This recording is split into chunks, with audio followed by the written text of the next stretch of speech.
Hi, today we're talking about Virgin of the Rocks by Leonardo da Vinci. Not just one painting, but two paintings. One that hangs in the Louvre in Paris and one in the National Gallery in London. And as you can see from the screen, the one in the Louvre is the earlier one. The one in the National Gallery is slightly later and possibly also done with a little bit of help from his studio. They look very similar, but there are small differences. For instance, the hand on Archangel Uriel. So who we're looking at? We're looking at the Virgin Mary, we're looking at Archangel Uriel, we're looking at Christ and John the Baptist, and it's the Virgin adoring the Charles. A kind of genre that we see in Florentine art happening before Leonardo da Vinci as well, so very much a northern tradition. Taking place in this rather unusual setting, a cave, but with it, of course, he's trying to reference symbolically both the beginning and the end of the life of Christ. We also see John and Christ appearing together, which is a reference to the possible meeting they had when they were fleeing the massacre of the innocents. Very much a Renaissance painting. Leonardo da Vinci, very much a Renaissance artist. A moment in art history where things were very different to the previous period in which things were rather flat and stylistic. During the Renaissance, things start to move and perspective is correct and is naturalistic. And you've got this beauty and perfection that's portrayed.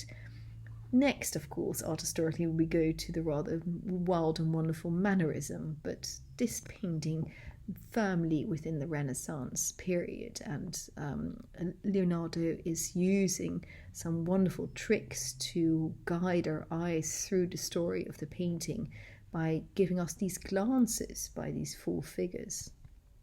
We also get these really interesting complex poses with Mary's upper body one direction and Mary's lower body in completely different direction, something that Leonardo da Vinci studied extensively.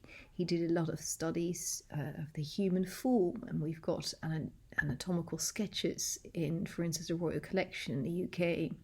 He also looked at ancient Greek sculpture, and as you can see, that little photo at the bottom left-hand side of your screen is one of those ancient Greek sculptures in a collection of a big patron in northern Italy, and so Leonardo would have been familiar with this sculpture, and he's using that as a inspiration for his John and Christ as well.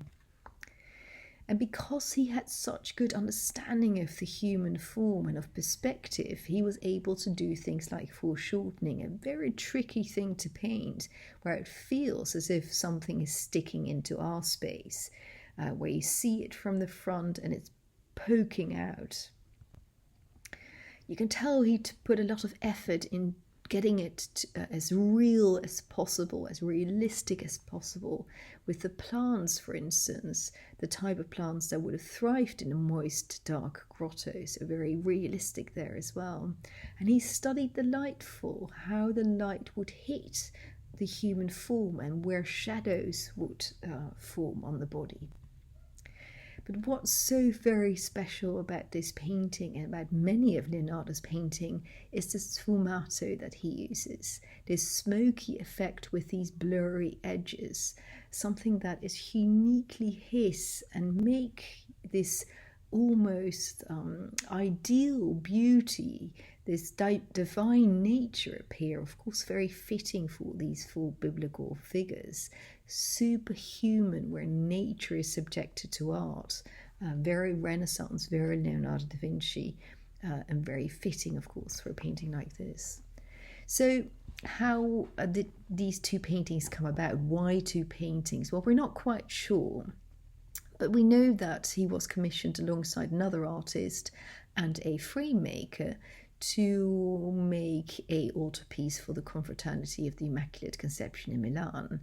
Now we know at some point Leonardo and the other artist felt they'd run out of money because all of the money had gone to the gilding of the frame, and they asked for more money, which the Confraternity didn't want to give. As at this point that possibly Leonardo sold the version that he'd already started, and moved on. When eventually the confraternity did settle on an amount with the artist, he possibly made a second version and gave them that one. Now, that makes a whole time of 25 years in which these paintings kind of happened. 25 years of his life where these two paintings were being made. A period in which he also painted The Last Supper and started the Mona Lisa, which is rather incredible. And on that topic, if you are in the Louvre, go around the corner from the Mona Lisa, because this is where you get 3 Leonardo da Vinci's in a row, which is really rather unusual because he is one of those artists that never really finished anything. And here we've got 3 beautiful paintings just around the corner from the Mona Lisa, and the Virgin of the Rocks is one of them. I hope you enjoyed this. If you want the longer version of this talk, or a longer version of another top art historical topic, head to arthistoricallondon.com and search our archives. Thank you so much.